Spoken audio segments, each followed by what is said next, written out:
Attack कर रहा है जो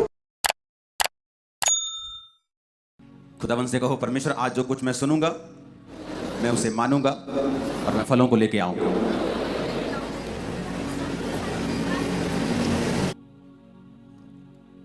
मैं जो कुछ सुनूंगा उसे मानूंगा और फलों को लेके आऊंगा। ऊंची आवाज से मांगो, अपने हाथों को उठा के।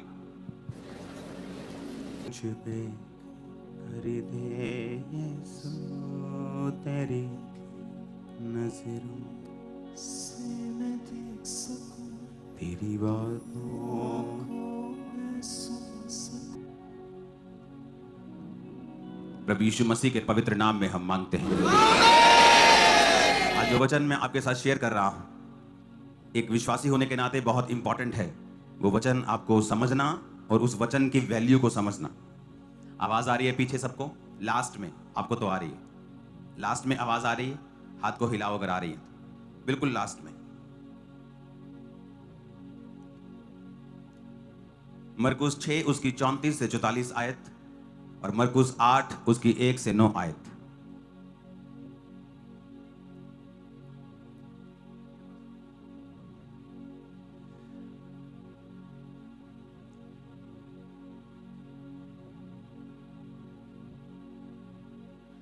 उसने उतरकर बड़ी भीड़ देखी और उन पर तरस खाया, क्योंकि वे उन भेड़ों के समान थे जिनका कोई रखवाला ना हो, और वह उन्हें बहुत सी बातें सिखाने लगा। जब दिन बहुत ढल गया तो उसके चेले यीशु के पास आकर कहने लगे, ये सुनसान जगह है और दिन बहुत ढल गया है। इन्हें विदा करके वो चारों ओर के गांव और बस्तियों में जाकर अपने लिए कुछ खाने को मोल ले। यीशु मसीह ने अपने चेलों को उत्तर दिया, तुम ही इन्हें कुछ खाने को दो। उन्होंने कहा, क्या 100 दिनार की रोटियां हम मोल लें और उन्हें खिलाएं? प्रभु यीशु मसीह ने उनसे कहा, जाकर देखो तुम्हारे पास कितनी रोटियां हैं। उन्होंने मालूम करके कहा, 5 और 2 मछली। तब उसने उन्हें आज्ञा दी कि सबको हरी घास पर लाइन में बिठा दो, पांति पांति में बिठा दो।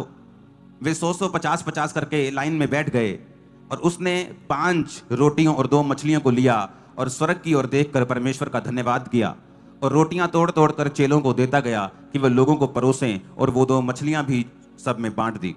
वे सब खाकर तृप्त हो गए और उन्होंने टुकड़ों से 12 टोकरियां भरकर उठाई और कुछ मछलियों के भी टोकरे भरकर उठाए। जिन्होंने रोटियां खाई वो 5000 पुरुष थे। हमने बाइबल में ये बात देखी है कि प्रभु यीशु मसीह ने 2 बार ऐसा चमत्कार किया है। पहला चमत्कार उन्होंने 5000 पुरुषों में किया है, और दूसरा चमत्कार इसी मरकुस की अगली, जब हम पढ़ते हैं 8 बाब को, अध्याय को पढ़ते हैं, उसकी 1 आयत को पढ़ते हैं, तो अगला चमत्कार हमें वहां पे मिलता है। लिखा, उन दिनों में फिर एक बार फिर बड़ी भीड़ इकट्ठी हुई और उनके पास खाने को नहीं था। उन्होंने अपने चेलों को बुलाकर कहा, मुझे इस भीड़ पर तरस आता है, क्योंकि ये 3 दिन से यीशु ने कहा मेरे साथ हैं और इनके पास खाने के लिए कुछ नहीं है।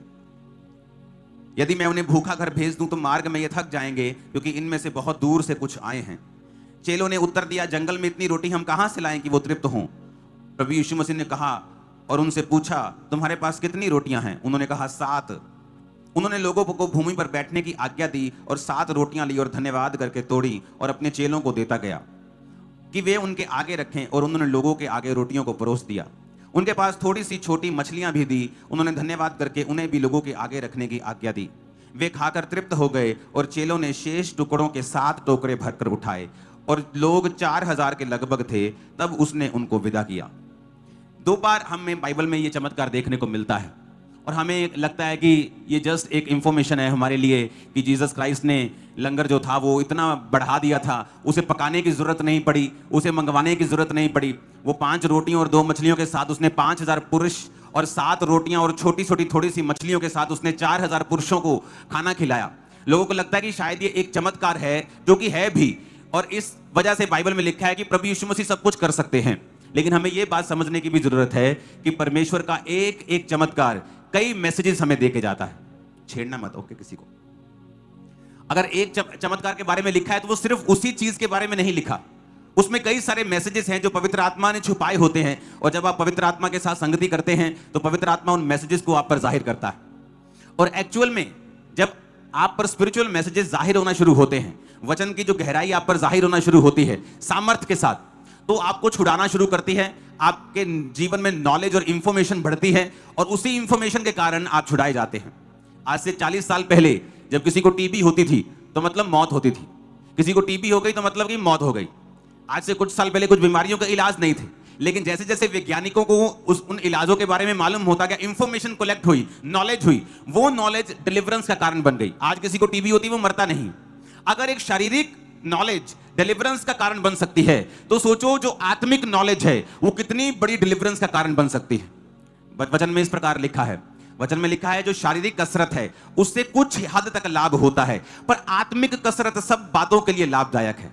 उसमें लिखा है कि अगर शारीरिक नॉलेज, कि डॉक्टर को एक शारीरिक नॉलेज हो जाती है, एक नई चीज वो इन्वेंट कर लेता है, खोज लेता है, तो उससे कितने लोगों की छुटकारे की वो काम कर देता है उसका।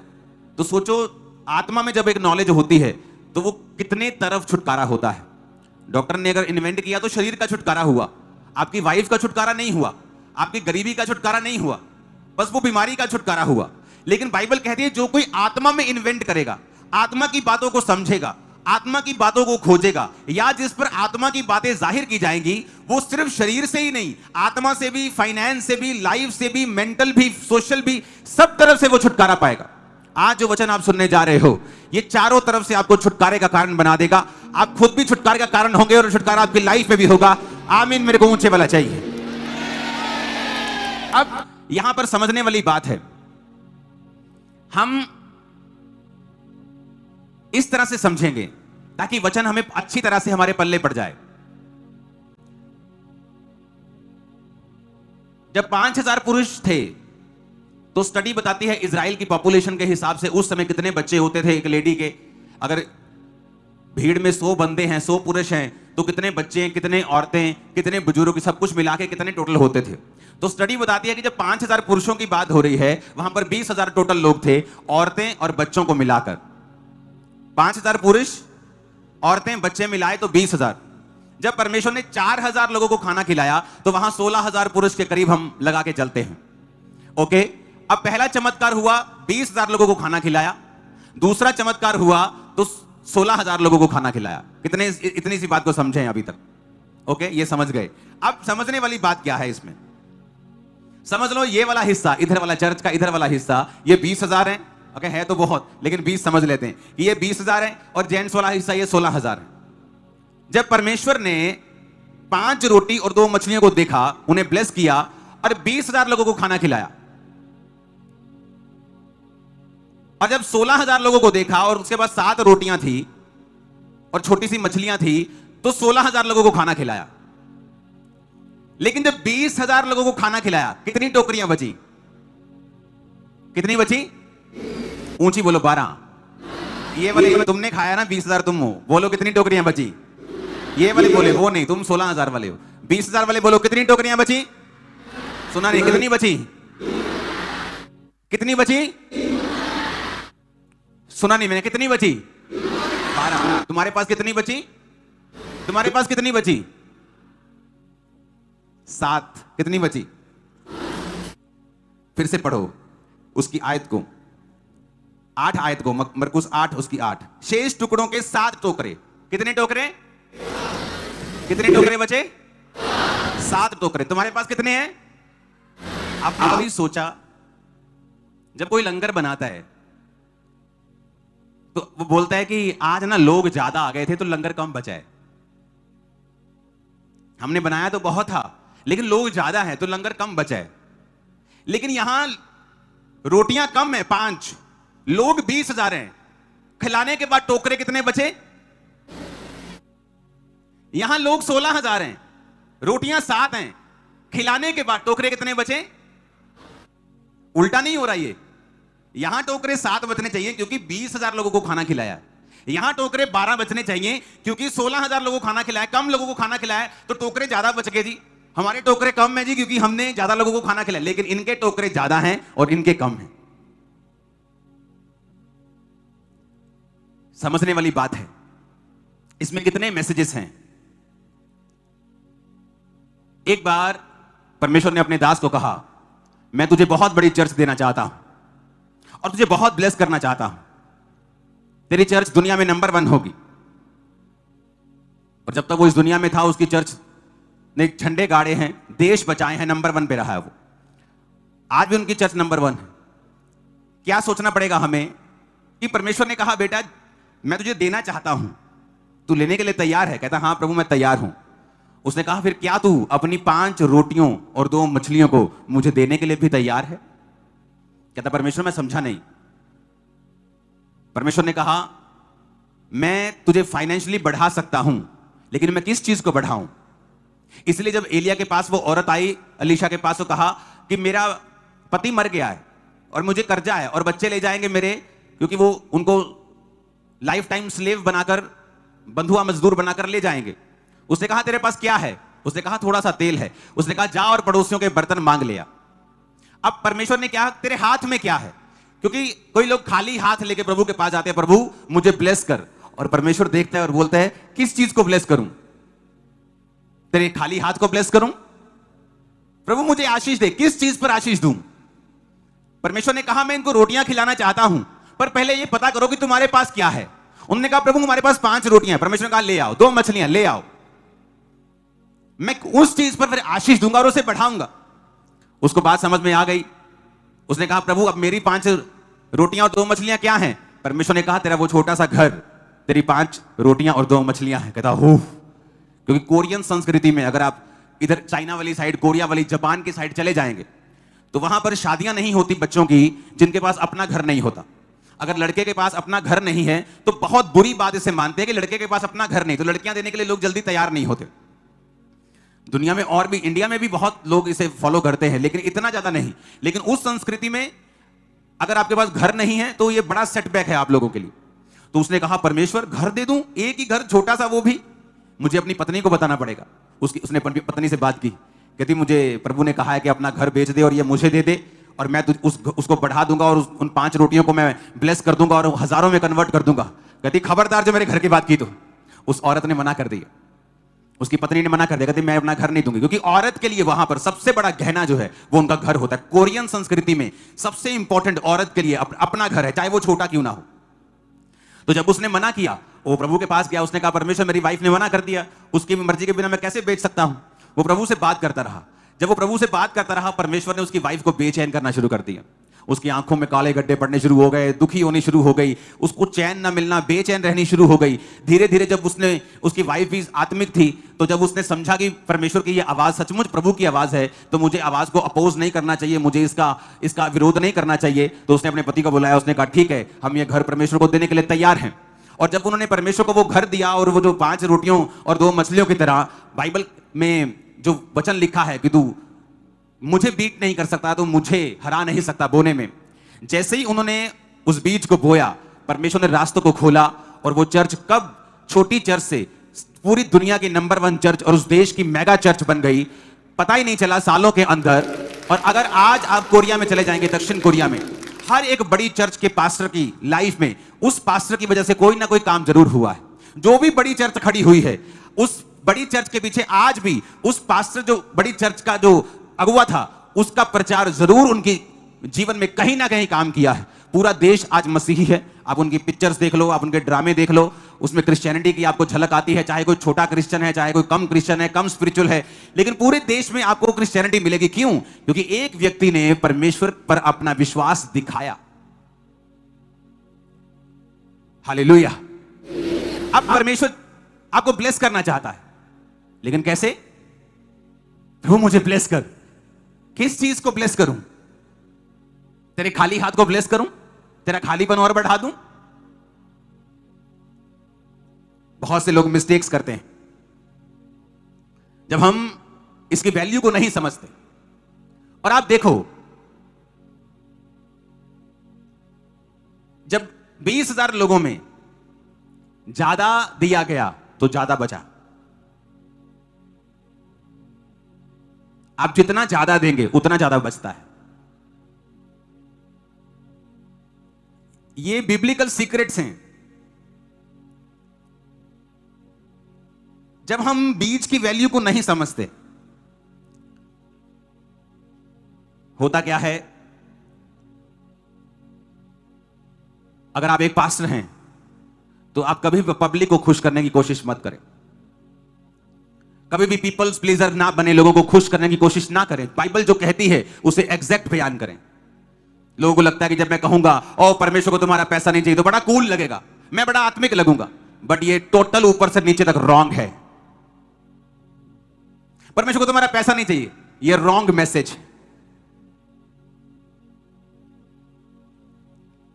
जीसस ने कहा लूका 11 उसकी 42 आयत में, हे फरीसियों तुम पर हाय, तुम पुदीने, सौंफ, सब प्रकार के साग पात का दशवांश देते हो, परंतु न्याय और परमेश्वर के प्रेम को टाल देते हो। चाहिए तो था कि इन्हें भी करते रहते और उन्हें भी ना छोड़ते। जीसस ने कहा तुम दशवांश तो देते हो, पर न्याय को, परमेश्वर के प्रेम को टाल देते हो। चाहिए तो था इन्हें भी करते रहते।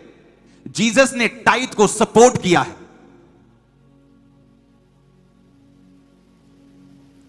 यीशु मसीह आए और बोले क्या लिखा है पुराने नियम में?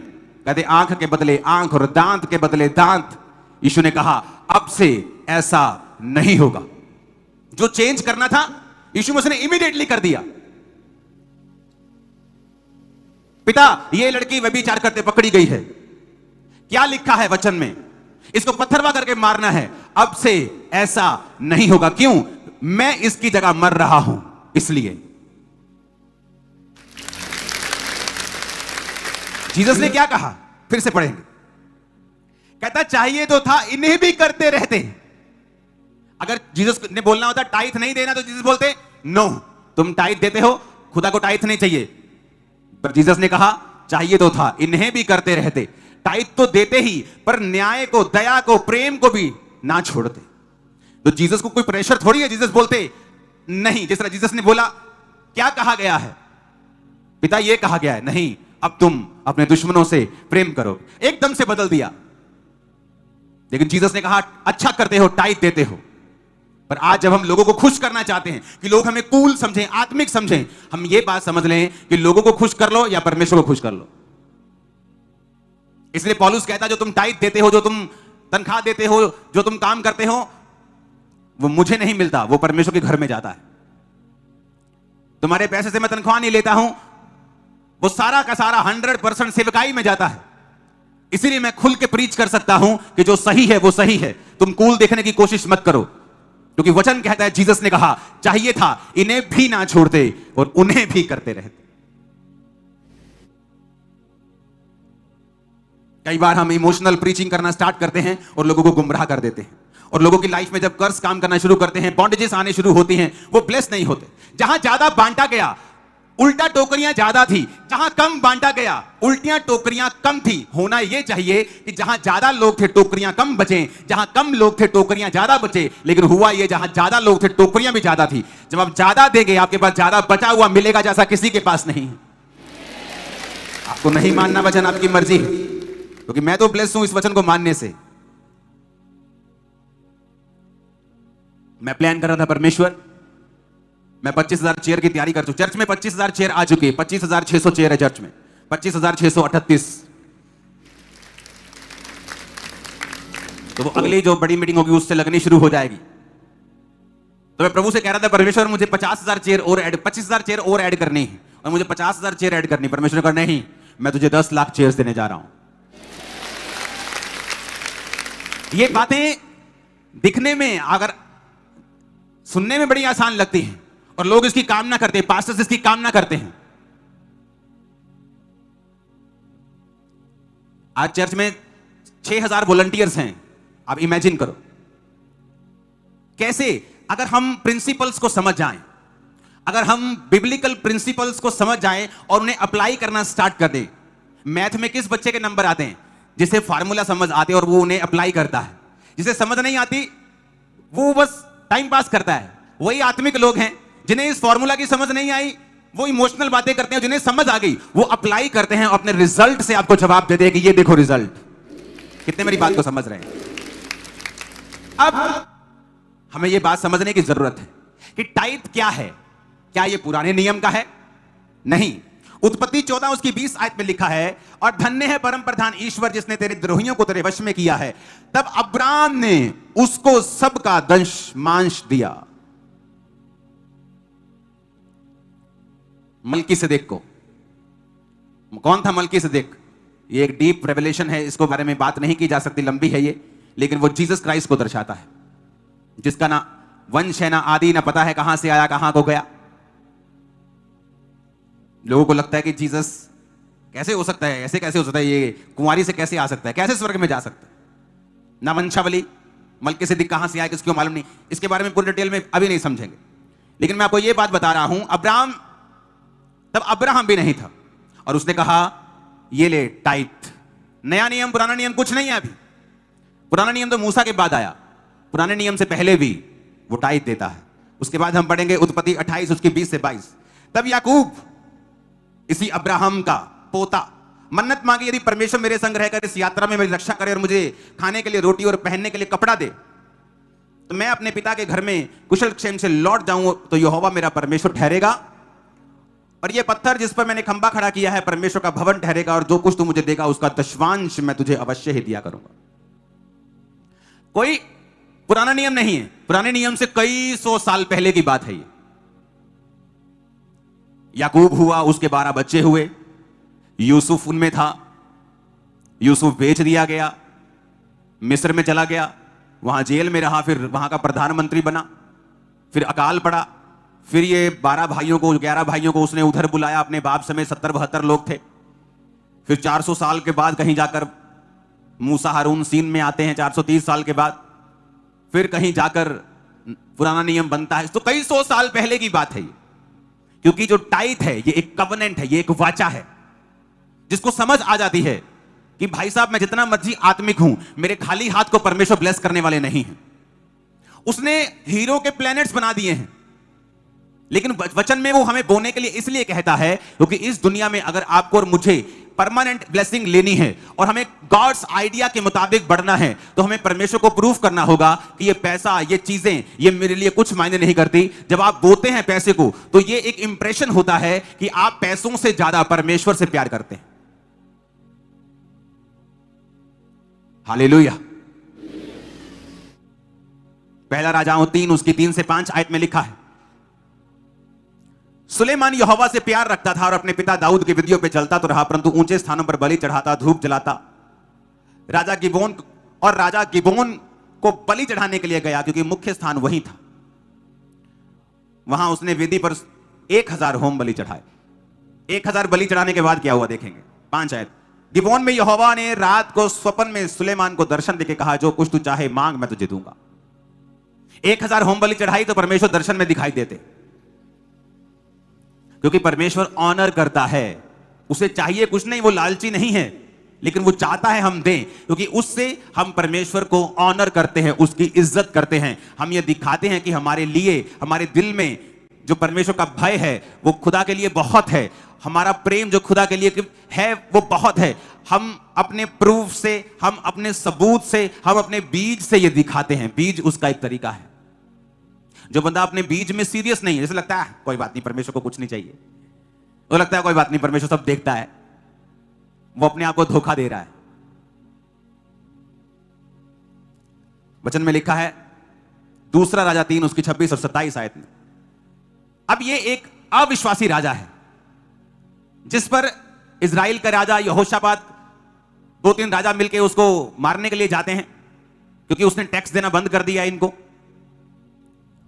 और जब मारने के लिए जाते तो उसको बड़ी मार से मारते हैं, और वो भी आगे से लड़ता है, और जब वो लड़ना शुरू करता है वो हारने लगता है। जब वो हारने लगता है फिर वो अपने बेस्ट सिपाही निकालता है, कुछ सैकड़े, फिर उनसे लड़ता है, फिर वो फिर भी हारने लगता है। जब उसको मालूम पड़ गया कि अब मैं नजदीक हूं बिल्कुल मरने के और डिफीट के, वो क्या करता है, ये देख करके हम युद्ध में हार चले, मोआब के राजा ने 700 तलवार रखने वाले पूरे संग लेकर अदोम के राजा तक पांति चीर कर पहुंचने का यत्न किया, परंतु पहुंच ना सका।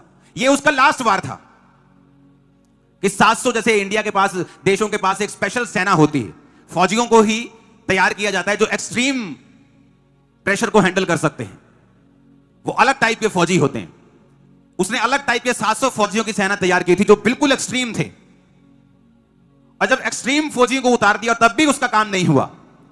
उसने क्या किया, तब उसने अपने जेठे पुत्र को जो उसके स्थान पर राज्य करने वाला था पकड़कर शहरपनाह पर होम बलि चढ़ाया। इस कारण इजराइल पर बड़ा ही प्रकोप हुआ और वे उसे छोड़कर अपने देश में लौट गए।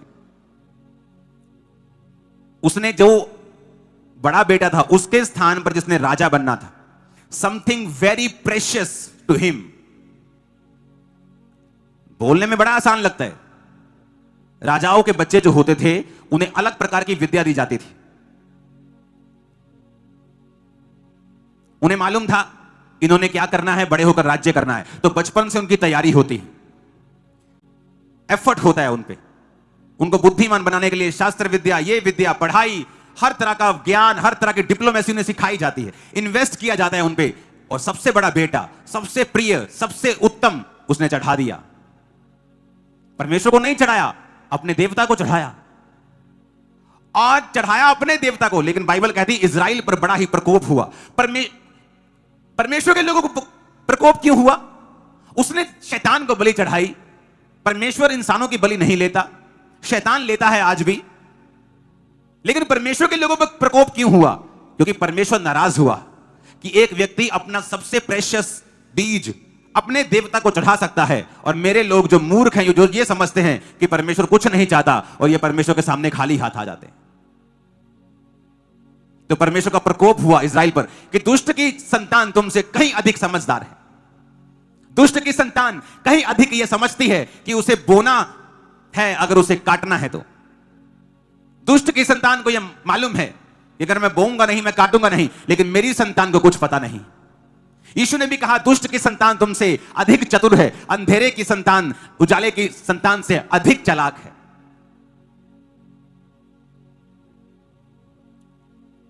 परमेश्वर यीशु मसीह ने एक बार बाइबल में एक चोर की प्रशंसा की। आप कहेंगे हैं वो तो खुद कहता है चोरी करना पाप है, लेकिन प्रशंसा कैसे की मैं आपको यह बताता हूं। उसने कहा एक बंदा, उसको नौकरी से निकाल दिया उसके मालिक ने, और वो जिस नौकरी पे था, जो लिखने वाली मुंशी की नौकरी था, उसने मालिक के देनदार बुलाए। तेरे ओए तूने मेरे मालिक का कितना देना है? 80, जा 50 लिख दे। मैं भी 50 अपने बही खाते में लिखता हूं। 30 का फायदा करा दिया, किसी का 20 का फायदा करा दिया। यीशु ने कहा पता है क्यों? कि जब वो नौकरी से निकाला जाए, भीख उससे मांगी नहीं जाएगी, लज्जा आएगी, और काम उसे मिलेगा नहीं, तो वो उन लोगों को जिनको उसने फेवर दिया है उनके पास जाएगा। हालांकि वो गलत है, उसका न्याय अंत के दिन में होगा, उसने चोरी की है, उस दुनिया में भी उसको न्याय उसको सहना पड़ेगा। जो चोरी करेगा उसके जीवन से भी बड़ी चीजें चोरी की जाए।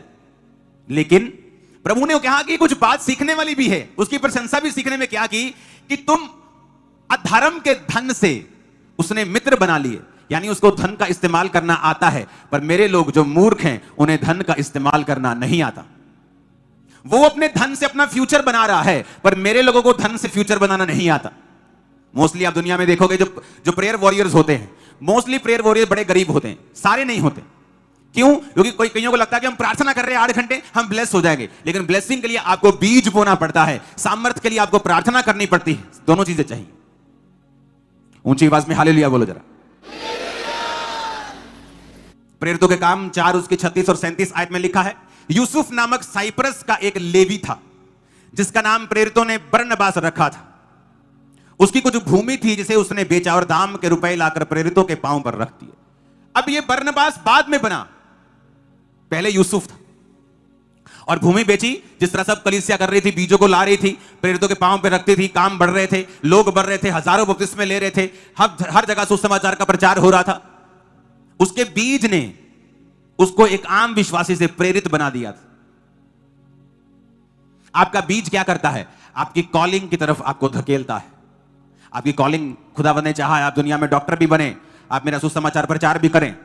आपकी कॉलिंग एक इंजीनियर की है, आपकी कॉलिंग एक बिजनेसमैन की है, आपकी कॉलिंग एक अच्छे जॉब लेने की है, आपकी कॉलिंग एक फाइनेंशियल ब्लेस होने की है। तो आपका बीज क्या करता है? कौन सा बीज? जो आपको हिलाता है, आपको डिस्कंफर्ट में लेके, जो बीज देने पर दुख महसूस हो, थोड़ा सा कवर करने में समय लगे। ऐसा बीज नहीं मैं अपने पॉकेट निकालूं, देखूं 10 नोट पड़े, मैं 1 नोट निकालूं तो मुझे कोई फर्क नहीं पड़ता। लेकिन वचन कहता है ऐसा बीज अगर मैं निकालूं, 10 में से 8 नोट ही निकाल दूं, तो मुझे वो 8 भरने में समय लगेगा, थोड़ा एफर्ट लगेगा, थोड़ा पेन होगी। वही बीज है जो रियल में हमें ब्लेस करता है, बढ़ाता है, हमारी हदों को बढ़ाता है, हमारी कॉलिंग की ओर हमें लेके जाता है, बुलाहट के करीब करता है। हालेलुया।